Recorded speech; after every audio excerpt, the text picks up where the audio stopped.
മലയാള സാഹിത്യ ലോകത്തിന് വലിയൊരു വെല്ലുവിളിയാണ് ഈ പെൺകുട്ടി. കാരണം എന്തൊക്കെ വാക്കുകളാണ് പറയുന്നത് ഒന്നും മനസ്സിലാവുന്നില്ല.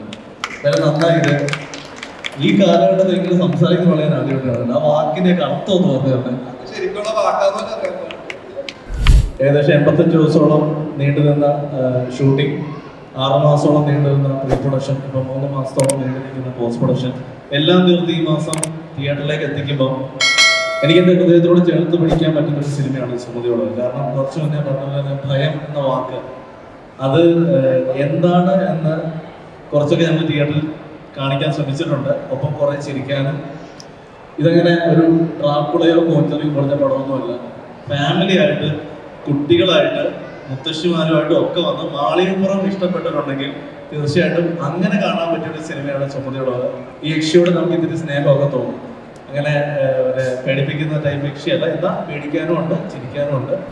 അതായത് നമ്മളിപ്പോൾ സുമതി വളം എന്ന് പറഞ്ഞാൽ നിങ്ങൾ പാലോടുള്ള സുമതികളെ പറ്റി കുറേ കഥകൾ അറിയാം, നമ്മൾ കേട്ടിട്ടുള്ള യഥാർത്ഥ സംഭവമല്ല.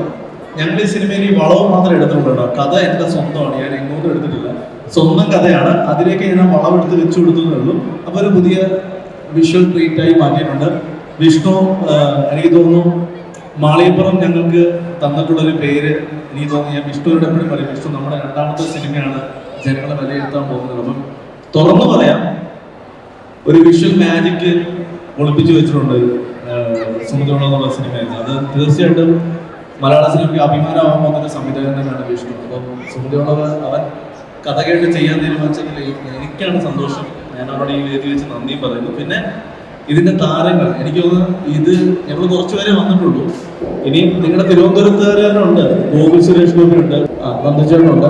വിഷ്ണു വന്ന് ഞാൻ ചെയ്യുന്ന അടുത്ത സിനിമ മാളികപ്പുറത്തിന്റെ തിരക്കഥ വിഷ്ണുവിനെ ഏൽപ്പിക്കുമ്പം അന്ന് വിഷ്ണുവും പുതിയ ആളാണ്, കമ്പയർ ചെയ്ത് ഞാനും അന്ന് പുതിയ ആൾ തന്നെയാണ്. പക്ഷെ ഞങ്ങൾ ആ സിനിമയുടെ തിരക്കഥയുമായി പല സ്ഥലത്ത് ചെല്ലുന്നു, പലരും അത് ചെയ്യാൻ മടിക്കുന്നു. ഇവർ പുതിയ ആളല്ലേ, എങ്ങനെയാണ് ശബരിമല ഒരു സ്ഥലം വെച്ചൊരു സിനിമ ചെയ്യുന്നത്?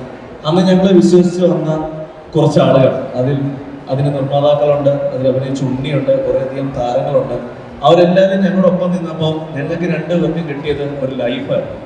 ആ ജീവിതം മുന്നോട്ട് പോകുമ്പോൾ 2ാമത്തെ സിനിമ ഞങ്ങൾ ഒന്നിക്കാൻ 2ാമത്തെ സിനിമയ്ക്ക് ആദ്യത്തെ സിനിമയെക്കാളും ഒരുപടി മുകളിൽ നിൽക്കണമെന്ന് ആഗ്രഹിച്ചാണ് സുമതിയോട് ചെയ്തിരിക്കുന്നത്. തീർച്ചയായിട്ടും ഇപ്പൊ കുറച്ച് മുന്നേ ഈ കുട്ടികളോട് ഡാൻസ് കളിച്ചപ്പോൾ ഒരു 2 വർഷം പുറകോട്ട് പോയി. കാരണം മാളികപ്പുറത്തിന്റെ ഷൂട്ടും അതിന്റെ റിലീസും കാര്യമൊക്കെ ഒരേ പുറകിൽ പോയി. അപ്പൊ തീർച്ചയായിട്ടും മാളികപ്പുറം ഇഷ്ടപ്പെട്ട നിങ്ങൾക്ക് ഒരു വിരുന്ന് തന്നെ ആയിരിക്കും സുമതി വളവും. പ്രത്യേകിച്ച് തിരുവനന്തപുരക്കാര് ഫസ്റ്റ് ഡേ ഷോ ആണ് പടാണ്. നിങ്ങളുടെ യക്ഷിയാണിത്. മറ്റ് ജില്ലക്കാരെ കണ്ട് വിജയിപ്പിക്കുന്ന മുന്നേ നിങ്ങൾ കൈയടിച്ച് വിജയിപ്പിച്ചാലാണ് നിങ്ങളുടെ യക്ഷിനെ ലോകം മുഴുവൻ കേൾക്കുന്നത്.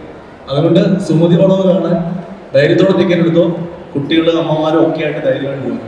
ഇനി വരും ദിവസങ്ങളിൽ ഇതിന്റെ പാട്ടുകളും ട്രെയിലറും ഒക്കെ ഇറങ്ങുന്നുണ്ട്. കുറെ കൂടെ നിങ്ങൾക്ക് സുമതികൾ എന്താണെന്ന് ഞങ്ങൾ കാണിച്ചു തരാം. സുമതിയുമായിട്ട് ഞങ്ങൾ നിങ്ങളെ കാണാൻ എത്തും.